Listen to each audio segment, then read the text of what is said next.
Guys, welcome back to the channel and welcome back to Unlikely with two guests who are joining the show for the first time from AEW, Kyle Fletcher and Skye Blue. AEW Dynamite Beach Break on TBS and Max. Plus, we're just a couple days away. Phoenix, Arizona, AEW Double or Nothing happening May 25th. Kyle and Skye, thank you guys so much for joining us. I want to ask you guys both this question to start the show. Cool. How much pressure do you guys feel being the hottest couple in AEW history? I'll let you answer that one. Oh, God. The most pressure possible, actually.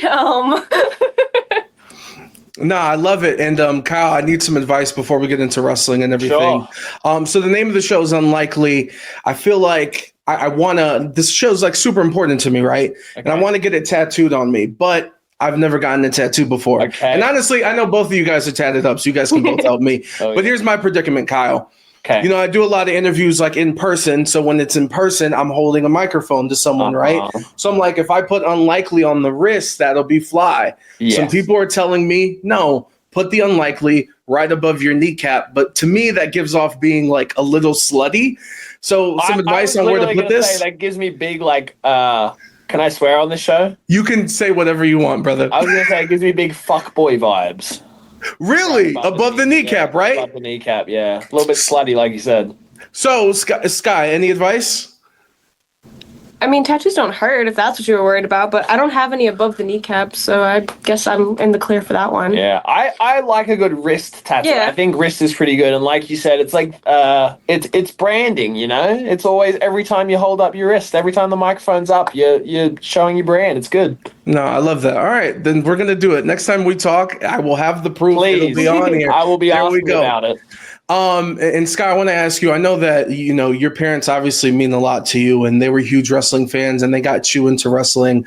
I'm a father myself and my son's 6 years old, and it's cool because obviously I love wrestling, but the one thing I'm trying not to do is everything that I love, I'm not trying to push on him, but he's walking around singing Osprey, no offense, Kyle. No offense, what? Kyle. Nothing. Wait, what? Sorry. Let's just move on. There was a glitch. I think you're a terrible father. Laggy internet connection. I don't know what I said. But I want to ask you, Skye, like, what was their reaction when you said, "Hey, I want to do this"? Were they like, "Yeah, let's go," or were they a little trepidation? So I told the whole like way I got into wrestling was I was watching a hardcore match with my mom, and I was like, "Hey, I'm gonna go do that one day." And she was like, "No, you're not." So then I booked a tryout out of spite because I was like, I'm going to prove you wrong, woman, I can do this. And now here we are almost 10 years later. Where'd you find the tryout? So a long time. I started in 2017. My mom had a coworker. Oh, okay. That he had a son, and they would go to these indie shows out in like Woodstock, Illinois. And he was like, I think they train. So like, I ended up starting there, and then I left there after like 4 years, and then I had then by that time known about a lot more schools. And I was like, I'm just gonna learn from everybody. But yeah, I just found a training school. So and I was just like your mom's. Yeah, my mom's friend. And then my other mom, my mom's coworker, actually, she doesn't work with her anymore, was Trevor Blanchard's ex-wife. Trevor or Tully? Tully. No. Which one's the not famous one? Oh, I don't know. The not famous brother. Trevor. I think Trevor. It's Trevor. And yes. Yeah. And his kids wrestled as well, and it was very funny because I was like, oh, he's actually wrestling around me, and I didn't even know. That's amazing. And we'll get into, speaking of hardcore matches, both of you guys have been doing some crazy stuff. Oh, yeah. In your guys' career, but we'll get to that in a little bit. The one thing I do want to ask is being based here in Vegas. Obviously, last month there was a lot of wrestling events here in the city. Mm-hmm. And for me, walking around the strip, like it was just interesting seeing some of the dynamics of fans and veterans and people on the current roster, you know, just wrestling kind of invading the city. Cool. So I want to ask for both of you guys, what are some do's and don'ts for fans just in public? Oh, in a public like wrestling setting, I would say, or not even just like, even if you're at Target, you're at the mall eating, like whatever. Oh, as in like if they were going to approach us? Yeah. So if they see, like I'm at Target and you're doing what you're doing, like honestly, what are the do's and don'ts? As long as you are kind and respectful, I will give you all the time of day. I'll take a picture, I'll sign an autograph, whatever you want. I think it's just it's when people start to expect things from you just because you're a wrestler. Like, they just expect that you should give them the time of day, or just expect that you should give them a picture, and they don't say please, they don't say thank you, and it's like, that's the kind of thing that you'll start seeing me get a little bit grumpy. Yeah. So as long as you're kind, as long as you're respectful, yeah, that's all I can ask. How far can I push it? Would you leave a new voicemail for my phone? I definitely would, yeah, if you were nice to me. I would have way too much fun, actually. Yeah. That's amazing. Skye, for you? Honestly, I think the same, as long as you're like kind and respectful. I did have like an incident. I was actually on the phone with him. I had landed like super late.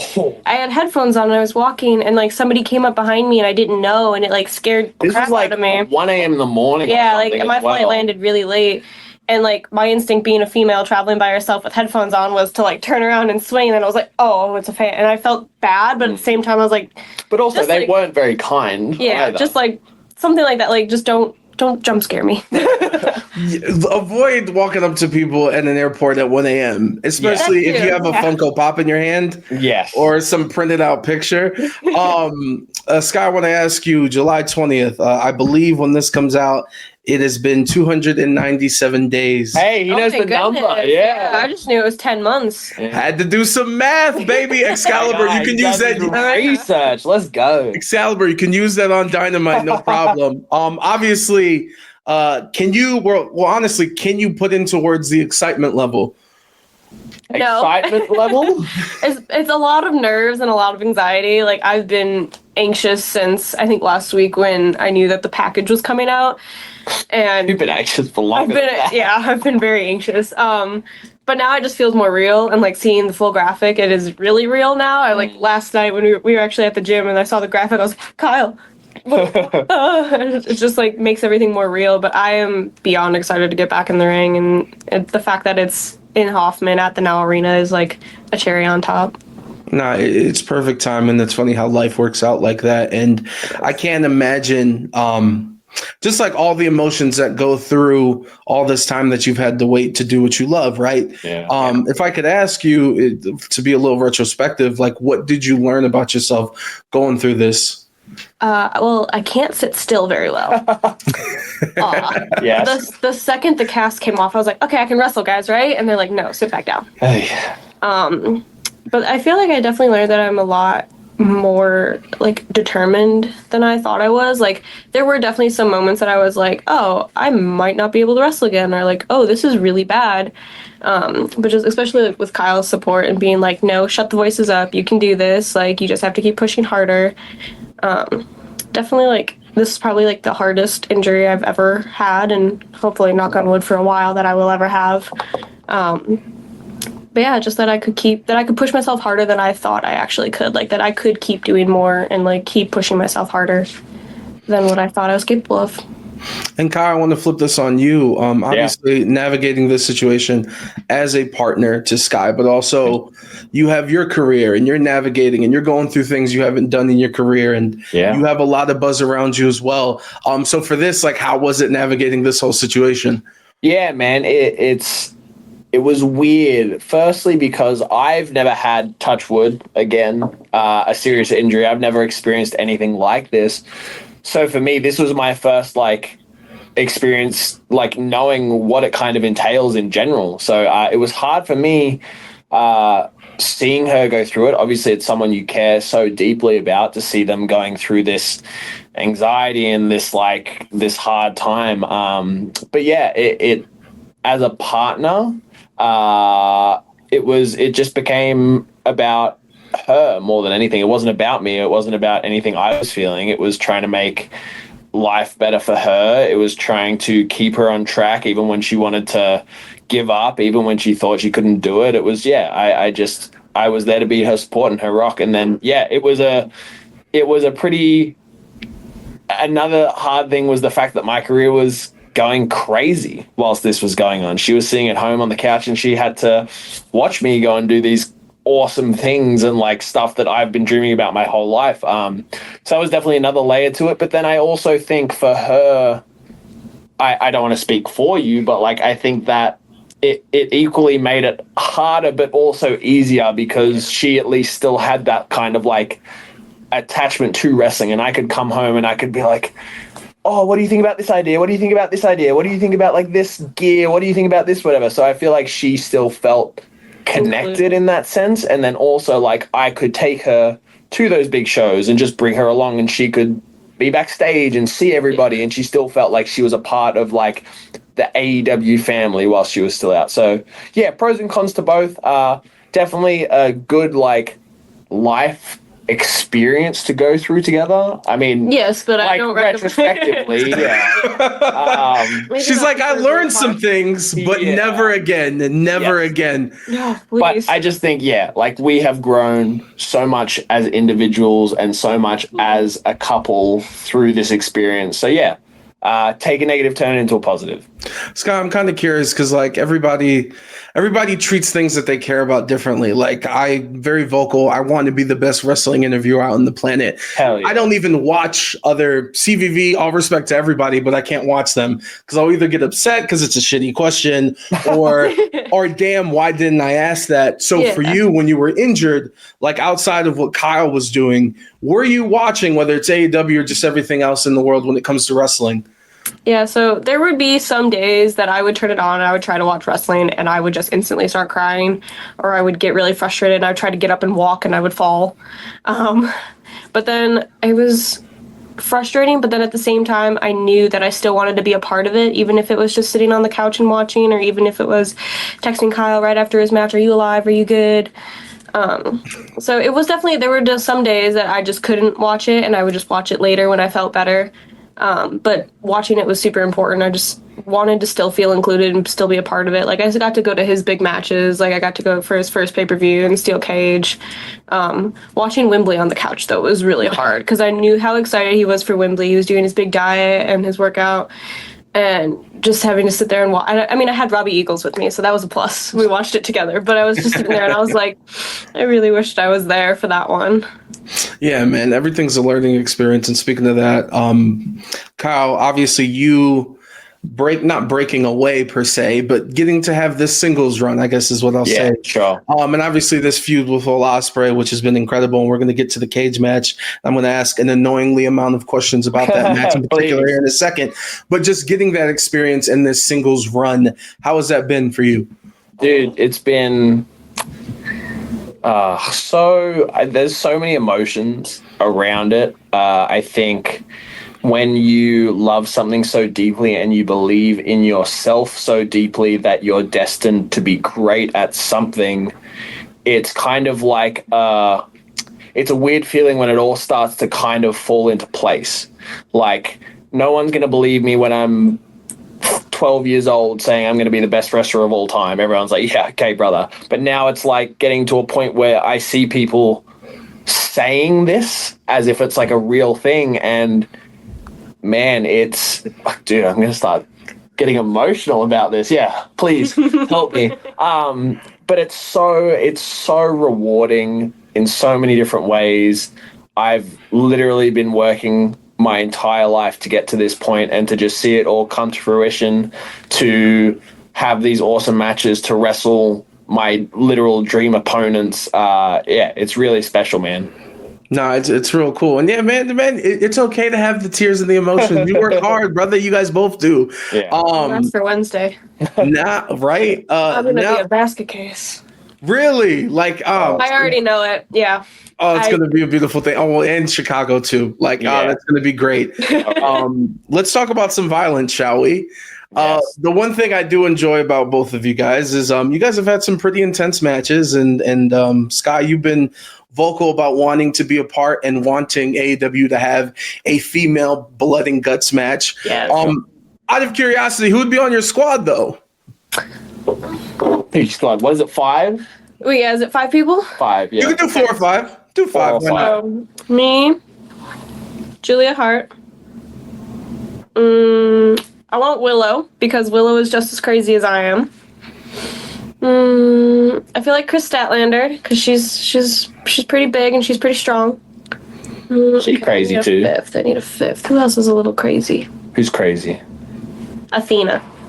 There you go. I've had some brutal matches with Athena, so I think that'd be pretty cool. No, that's incredible. Is there a spot in particular? Because you've talked about I want to go through all the tables. I want to jump through all the ladders. Do you have a big... is there something you want to do in particular? I want to do something with light tubes one day, and like the exploding rope barbed wire. Oh my god! I just want fire. I want fire so badly. Kyle, we gotta tell him to chill out. I know better than to try and contain her. I just let her, and I just pray.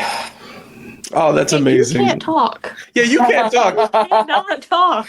So, Skye, this is the part of the interview where I say I apologize because there's like a variety of questions that I need to ask about this cage match.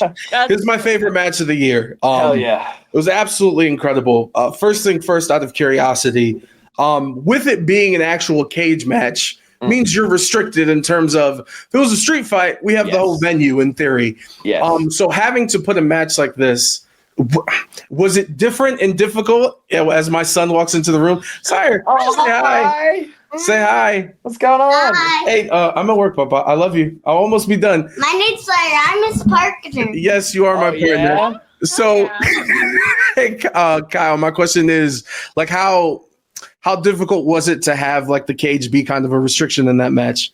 Yeah, I think. And don't break tapped out. Sorry. Go, Papa. Go. We don't talk about other wrestling companies while we're doing interviews. Go ahead. Nah, you're good. Even when the match got announced, I kind of had that feeling of like, yeah, like you said, a street fight, a TLC match, a ladder match, whatever. Like you have a lot more things at your disposal to be creative with.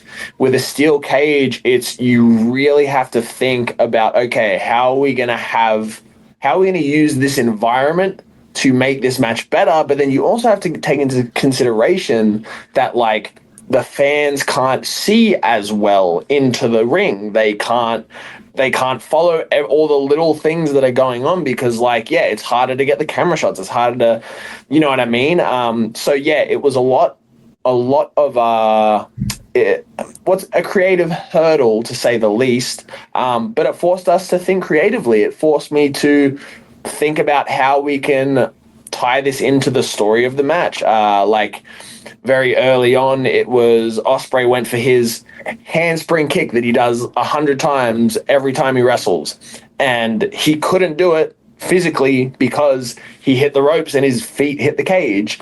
He couldn't do his springboard forearm because there's not enough room in between the cage and the ropes. Just like things like that you wouldn't normally have to think about. You really need to take the time and think about, okay, and when you do take the time, it really elevates the match because fans can like, oh my god, he couldn't do that. Oh my god, he couldn't do that. What's he gonna do instead? And then like later on, he springs from the bottom to the top and then does the forearm, like that kind of stuff. So yeah, it forced us to think a little bit differently. But I was up for the challenge, to say the least.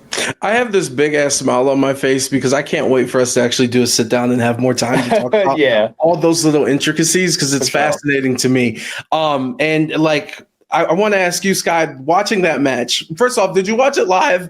What was your reaction? I got to be there in person for that one. And so what was going through your head? So it was funny because earlier in the day, like I had done some PT that day, and I ran up to Kyle. I was like, "Oh my god, I did bunny hops today. What are you?" And it was so cool. And he goes, "You don't want to know what I'm going to do today." And I was like, "Oh," and I actually like stood not in the crowd, in like the little sneaky spot where the doctors stand to watch it. And I remember them just climbing, and I was like, "Oh boy, here we go." And Alex Windsor, she actually texted me. She goes, "Are they going to do something crazy?" And I was like, "I am assuming so." And this poor girl stayed up to watch this match as she was back in London. And I was like, they're idiots, aren't they? And I was terrified. But thank God I could do bunny hops that day because then I was jumping to see if they were alive once they landed. I was like, "Are you good? Please move."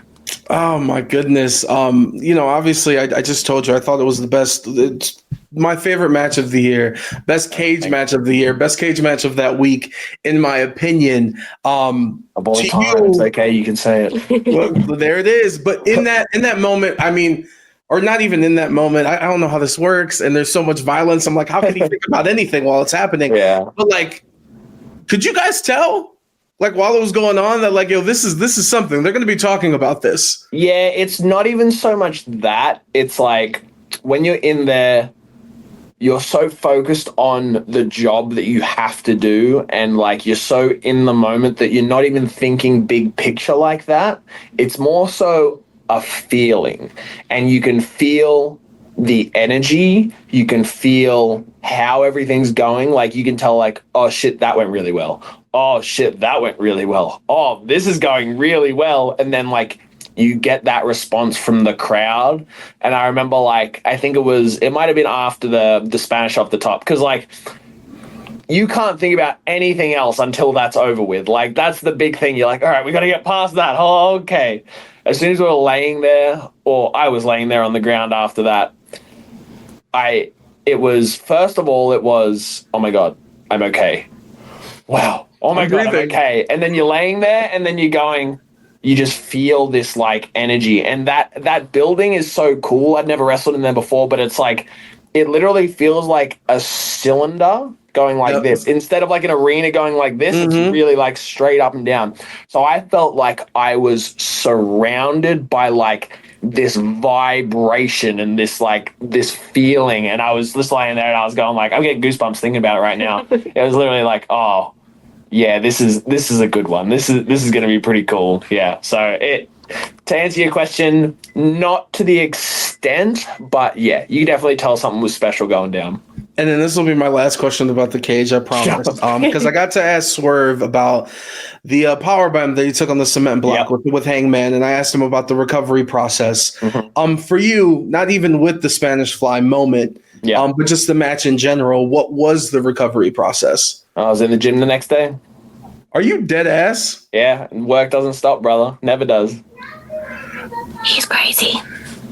Bro, I've been talking on a microphone for 10 years. I've never been speechless. What do you mean you went to the... What'd you do, cardio? A light workout? Was it leg day? What did I do? I don't think you did. You had a black eye. I remember that. I think it would have just been my Monday workout normally is, my push day or something. Yeah. He's crazy. I told you. Let's move on. Both of you guys have had some pretty cool moments in AEW. Kyle, you've gotten to wrestle Jeff Hardy. Of course. Skye, you got to face Mercedes Moné for the championship. And I know you guys have a lot of respect and admiration for both of those. And it's kind of, for me on my side, there's certain people that I want to interview. And then when I start to think about it, it's like, well, what am I actually going to say if that moment happens other than I love you and everything that you've done? So to have these moments where it's like, no, you have to go out there and, there's a job at hand. Yeah. Can you, for Skye, with this moment with Mercedes in that match, like how did you process all of that? I honestly didn't believe it when I was told that I would be wrestling Mercedes that day. I was like, me? No. And they were like, yes, Skye, you're wrestling Mercedes. And I think it was just like younger me that remembered like watching her matches in like math class and was just like, oh, now I'm the one in the ring with her. And it was just kind of like a, oh shit, I kind of made it moment. Like I can hang with one of the best women's wrestlers in our generation. Like it was just kind of like a little light bulb went off and I was like, this is really cool. And Kyle, for you with Hardy, with Jeff? Yeah. He was so excited. It's weird, right? Because like you said, there's a job at hand. It's kind of one of those things where you're going through the motions. Like in your head, you're like, oh my God, this is so cool. But like you're focused on the job. I always, like with Jeff specifically and like all the other amazing wrestlers I've wrestled, like it's afterwards when it's all done, you do the whole like, thanks man, blah blah blah, and then like I always like to leave it with like just so you know, this means like so much to me, more than you could ever imagine. I remember watching you win the world championship. It like made me a fan for life. So like I like to have that little moment when everything's calmed down, when everything's settled. I like to have a little bit of a cuddle, a little bit of a soppy moment, because that's what is special to me. That's the little part that's like I'll remember that forever. No, that's incredible. And look, I know you guys have a million other people you guys need to talk to. So I'll wrap it up with this final question. And it's going to go to you, Skye. Obviously, you are back. I love that you have a Patreon and just that connection with the fans. But since this is coming out hours before your return match, do you have a message to the fans that have been waiting 297 days, if they're counting specifically? I just want to say thank you for everybody's sticking through and still supporting me through probably what was one of the hardest times of my career.